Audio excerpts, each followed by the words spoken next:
हजारों साल नरगिस अपनी बेनूरी पे रोती है, बड़ी मुश्किल से होता है चमन में दीदावर पैदा।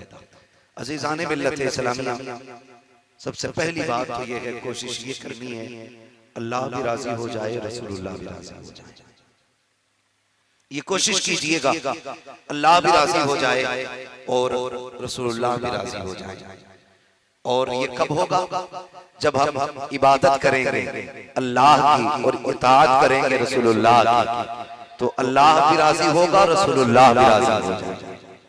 और याद रखिएगा, कपड़ों की सफेदी से ज्यादा जरूरी है दिल को साफ किया जाए। दिल को साफ किया जाए, ये सबसे ज्यादा अहम है। ज़रूर सैयद साहब क़िबला तशरीफ फरमाएं, इनके बारे में मैं क्या कहूँ।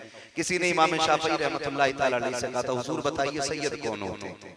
आपने कहा था सैयद के बारे में मुझसे पूछते हो इतना समझ लो, अगर इन पे दुरूद न पढ़ा जाए तो हमारी नमाज मुकम्मल नहीं होती है। बस ये बहुत बड़ी बात इमाम शाफ़िई ने कही थी, इन पे दुरूद न पढ़ा जाए तो हमारी नमाज मुकम्मल नहीं होती। अज़ीज़ाने मिल्लत इस्लामिया, कोशिश ये करें दिल साफ करें, दिल काले होते जा रहे हैं। मैं भी एक स्टेज पे था, जब मेरी बारी आई तकरीर करने की, लोग उठ के चले गए। उन्होंने सोचा शायद हमारे उठने से कुछ फर्क पड़ेगा, तो मैं तो एक बात कहता हूँ, आप क्या समझते हो, आप नजरों से गिरा देंगे तो कुछ फर्क पड़ जाएगा? अपनी हकीकत तो यह है जो बेदम वारसी ने कहा था, सारी दुनिया की निगाहों से गिरा गए बेदम, तब कहीं जाके तेरे दिल में जगह पाई। सारी दुनिया की निगाहों से गिरा गए बेदम, तब कहीं जाके तेरे दिल में जगह पाई है। ये इज्जतें, ये शोहरतें तुम्हें मुबारक हो, हमें तो यार की रजामंदी मुबारक हो। हम तुम्हारी इज्जत और शोहरत को नहीं देखते, हम महबूब को देखते हैं। कहीं वो रूठा तो नहीं है, कहीं वो नाराज तो नहीं है। और ये रब का ऐलान है, जिसे हम चाहते हैं इज्जतें अता करते हैं, जिसे चाहते हैं जिल्लतों के कारियारीख में डाल देते हैं। और जब अल्लाह जलील करता है तो कोई इज्जतें नहीं दे सकता, और जब वो इज्जतें देता है तो कोई जलील नहीं कर सकता। आज कमी किसी चीज की नहीं है। मुफ्तियों की डिग्रियां भी आज मूली कचाली के भाव बिक रही है, आज मुफस्सिर भी गली गली टहल रहे हैं, मुहद्दिसीन की भी कमी नहीं है।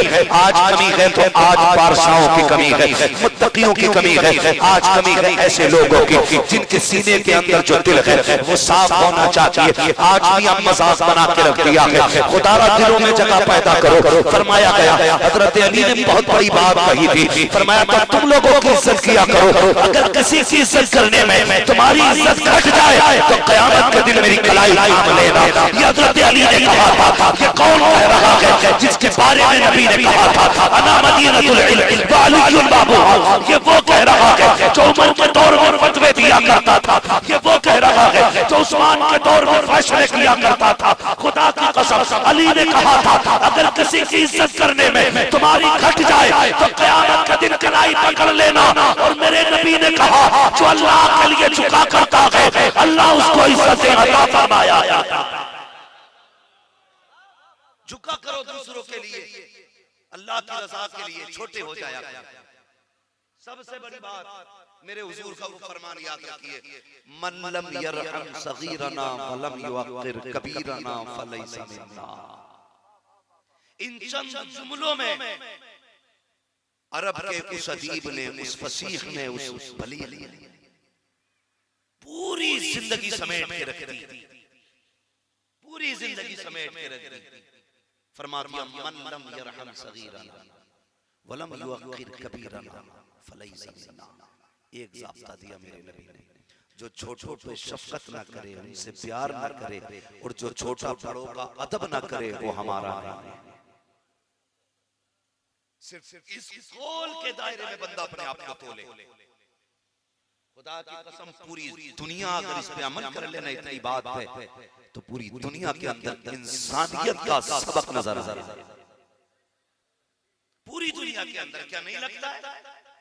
आज अगर बंदे के जेब पे कलम लग गया है तो सफेद बालों वाला खड़ा है और वो कालो बालों वाला बैठा है। शर्म कर, कलम लगना अलग बात है और उम्र का बड़ा होना अलग बात है। आपने कलम लगा लिया जेब पे, मेरी जेब पे कलम लग गया तो मेरी औकात नहीं है मैं कि सफेद बालों वाले के आगे खड़ा हो जाऊं। मेरी औकात नहीं है किसी सफेद बालों वाले से बड़ा अपने आप को कहलाऊं। उठ जाया करो, अगर बड़े आ जाया करें जगह छोड़ दिया करो, अगर छोटों को रोता देखा करो, याद प्यार कर लिया करो। कहाँ गया इस हदीस पे अमल करने का हमारे हाल? जरा सोचो तो सही, जरा सी कोताही किसी बंदे से हो जाए उसे जलील करने की कोशिश की जाती है। खुदा के वास्ते जलील न किया करो, किसी को छोटा करने की कोशिश न किया करो। मैं तो जानता हूँ साकिब आज दुनिया के नजरिए इतने बिगड़ चुके हैं, आज 3 मंजिला मकान भी बन रहा है तो ये सोच के बनाया जाता है कि मेरा मकान पड़ोसी से नीचा नहीं रहना चाहिए, मेरा मकान पड़ोसी से नीचा नहीं रहना चाहिए। क्यों नहीं पढ़ते हो अबू बकर सिद्दीक की जिंदगी को? क्यों नहीं जाना तुमने फारूक आजम के किरदार को? कब पढ़ोगे उस्मान गनी की जिंदगी को? कब जानोगे मौला अली को? हमने सिर्फ नारे पर इस्लाम को मुनहसिर कर दिया है। अगर जिंदगी गुजारनी है अबू बकर को पढ़ना पड़ेगा, उमर को पढ़ना पड़ेगा, उस्मान गनी को जानना पड़ेगा, मौलाए कायनात की जिंदगी को समझना पड़ेगा। खुदा की कसम तारीख उठा करके देखो, मैं अबू बकर सिद्दीक के घर की बात करता हूँ, उस सच्चे बाप की सच्ची बेटी की बात करता हूँ। आज सर्दी का मौसम आने वाला है, देखना लोग कंबल लेकर के आएंगे और निकाल के झोपड़ियों से वीडियो बना के कहेंगे बताओ कब से सर्दी लग रही थी, कितना टेम्परेचर है। ये पूछ करके 250 रुपये का कंबल दिया जाता है और तुझे गैरत आनी चाहिए, इतने का कंबल नहीं दिया जितना तूने सलील कर दिया है। अगर किसी के दरवाजे पे मदद करने जाना तो उसे सलील न करना, ये इस्लाम के बिल्कुल खिलाफ है। जरा पढ़ के तो देख तारीख। आओ मैं तुम्हें कहानी बताऊं सच्चे बाप की सच्ची बेटी, जिसको पूरी दुनिया उम्मुल मोमिनीन हजरत आयशा सिद्दीका कहा करती है। वो पारसा बाप की पारसा बेटी, जिसकी पारसाई की गवाही में रब ने कुरान में आयतें नाज़िल की है। उस पारसा बेटी की कहानी तुम्हें बताऊं। एक दिन आयशा सिद्दीका रज़ियल्लाहु ताला अन्हा अपने ही भांजे से कहती है ले ये नाज ले जा, घर के अंदर एक गरीब रहता है, ये नाज ये थैला उसके आंगन में रख के आ जाना। उसने कहा था खाला क्या कहना है? का कुछ बताना नहीं है, हाथ में भी नहीं देना है, रख के वापस आ जाना।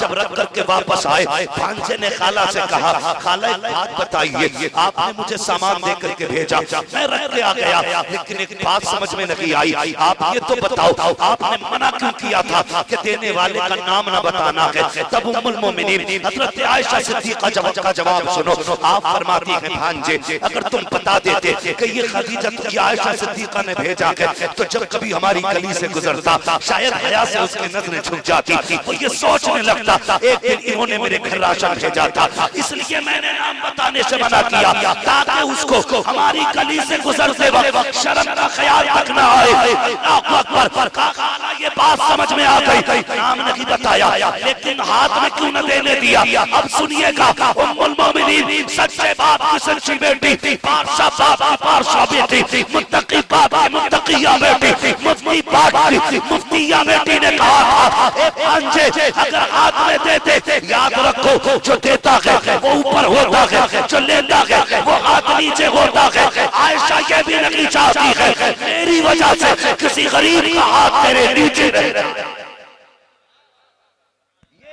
नारे तकबीर, नारे रिसालत, नारे रिसालत, नारे तकबीर। बहुत अच्छा। किसी के घर बकरीद के दिन 4 रोटी भेज के कहता अल्लाह का शुक्र है 4 घरों में गोश्त भेजा, 4 रोटी में 5 हड्डियां होती हैं और किसी को दे नहीं है तो इतना दे कि एक वक्त की हंडिया पूरी बन जाए। हाँ सरकार 4-4 रोटियां भेज दे, शर्म करो, रस्में निभाई जाती है। नहीं उसने हमारे घर भेजा था, उसने हमारे घर भेजा था। यार भेजना है तो उसके घर भेज जिस गरीब के बच्चे गोश्त के लिए बकरीद का इंतजार करते थे। अगर तुझे गोश्त भेजना है तो उसके घर भेजना जिसके घर बकरीद से पहले गोश्त की खुशबू ना आती हो। इस्लाम कितना प्यारा मजहब है। मेरे नबी ने क्या तालीम दी थी, फरमाया लोगों अगर कभी गोश्त बनाने लगो तो या तो इतना बना लेना कि पड़ोसी के घर तक पहुंचा दो, या अगर इतना ना बना सको तो ऐसे वक्त में बनाना कि जिस वक्त हमारे गोश्त की खुशबू पड़ोसी के बच्चे की नाक तक ना जा सके। अमल करते हैं। सोचे तो सही, हम तो घर में खा के दांत बाहर पुरेते ताकि लोगों को पता चले हड्डी तोड़ के आ रहा। ये दिखावे करते नहीं, खुदा रहा बंद करो ये तमाशे। कितने घर ऐसे होते हैं यार जिन्होंने जिंदगी में बकरे का गोश्त नहीं खाया, बकरे का गोश्त जिनके घर नहीं बना। लेकिन भला करे अल्लाह इन हीरो का कि जो बकरीद पे बकरा काट के भी अमीरों के घर भेजा करते हैं, यार किसी दिन अगला शाना उठा के किसी बेवा के घर भेज दे, खुदा की कसम बोटी लुकमे बन के यतीमों के हलक से उतरेंगी। अल्लाह तेरी तकदीर के फैसले अर्श से भेज कभी उसके घर बोटी जिसके बच्चों ने कभी बकरा ना देखा, भेज कभी उसके घर गोश्त जिसके बच्चे पूछते रहते हैं अब्बा बकरे के गोश्त का जायका क्या होता है, खिला यतीम के बच्चों को बकरा, अल्लाह तुझे जन्नत के नेमतें ना खिलाए। क्या वजह है? पूरी जिंदगी नेकी करते गुजर गई, लेकिन नेकी हाथ नहीं आई। वजह सिर्फ ये है हम दिखावे ज्यादा करते थे, काम कम किया करते थे, काम कम किया करते थे। दिखावा कम कीजिए, काम ज्यादा कीजिए, दिखावा कम कीजिए, काम ज्यादा कीजिए। खुदारा बदलिए अपने आप को। आपने देखा होगा हमारे यहाँ रिवाज चलता, रिवाज शादी होती है ना, लोग लिफाफे लेके जाते हैं, लिफाफे लेके जाते हैं, उसके अंदर पैसे रखते हैं। जहां वलीमा खाया वहां डायरी में चढ़वा दिया 2000 मेरे लिए दिए जाए, 5000 मेरे लिए दिए जाए। अभी तक मेरी बात समझ में ये नहीं आई, ये तोहफा दे रहे हैं कि कर्जा दे रहे हैं, मैं अभी तक नहीं समझ पाया। ये जो न्योते के नाम पे दिया जाता है ये तोहफा है कि कर्जा है? तोहफा है तो लिखा क्यों रहे हो? अगर कर्ज के बतौर दे रहे हो तो उसने मांगा तो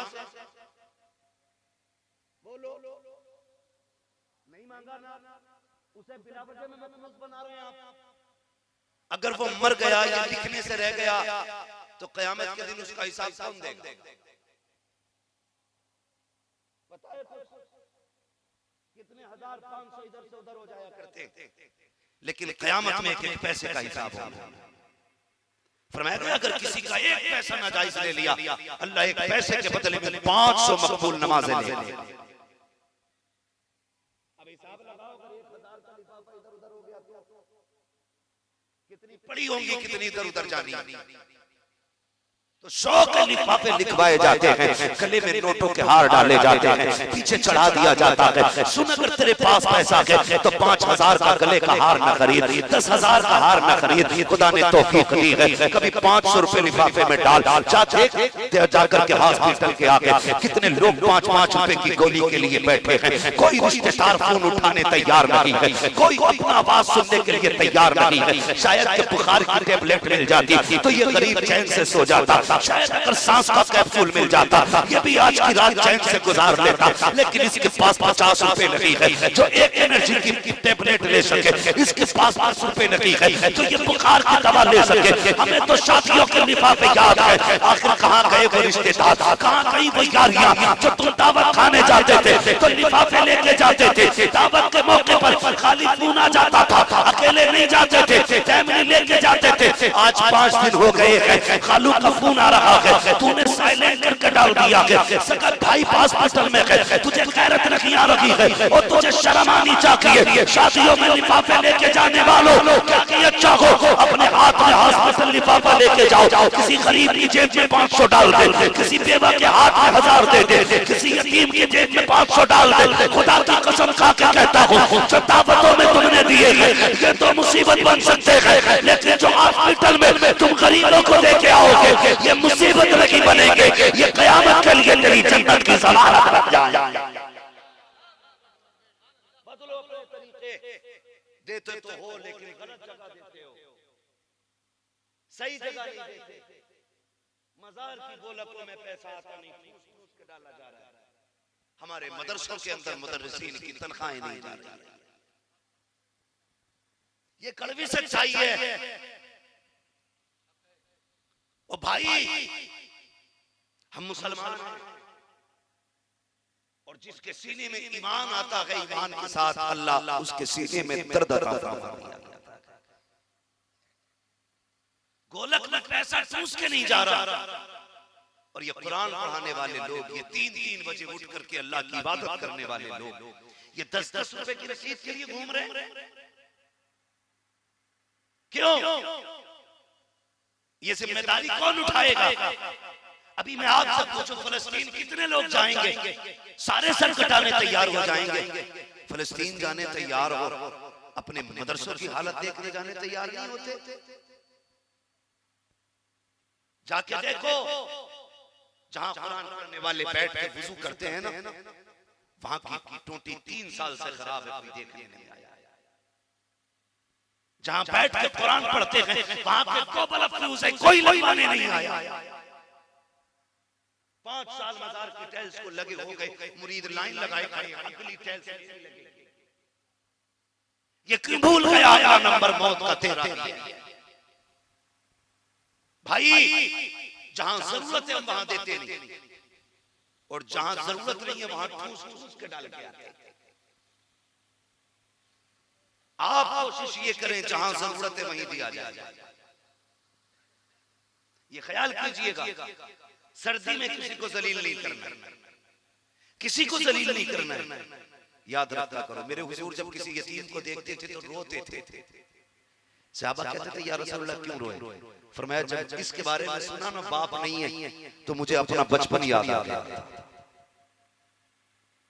हुजूर कहते हैं मैं अपना बचपन याद करके रोने लग जाता हूं, जैसे मैंने बाप की कमी महसूस की, शायद ये भी वैसी कमी महसूस करता होगा। समझो पैसे की कदर और इज्जत सब रखते हैं, अमीर हो या गरीब, सब इज्जत रखा करते हैं। ऐसा नहीं गरीब की इज्जत कोई नहीं होती, सारी इज्जतें अमीर की होती है। नहीं साहब, हो सकता है अमीर को सलाम इसलिए भी बंदा कर सकता है कि ये पैसे वाला है, लेकिन गरीब को सलाम इसलिए करेगा कि ये अल्लाह वाला। क्या ये सच्ची बात नहीं है? अभी जिसके ऊपर 7 मर्डर तक इल्जाम हो, जिसने 10-12 कत्ल किए हों, उसे निकाल के देखो, सब कहते बड़े भाई सलाम वाले। और किसी तहज्जुद गुजार को उसी गली से गुजार दो, कोई मुड़ के उसका चेहरा भी नहीं देखता। आज सलाम शराफत को नहीं, बदमाशी को ज्यादा होता है। आज सलाम इंसानियत को कम, गुंडागर्दी को ज्यादा होता है। सुने, जो तुमने गुंडागर्दी के डर से सलाम किए वो खत्म हो जाने हैं, जो तुम शराफत की वजह से सलाम करोगे वो कयामत तक बाकी रहेंगे। नौजवानों, अपने दिलों के अंदर दर्द पैदा करो।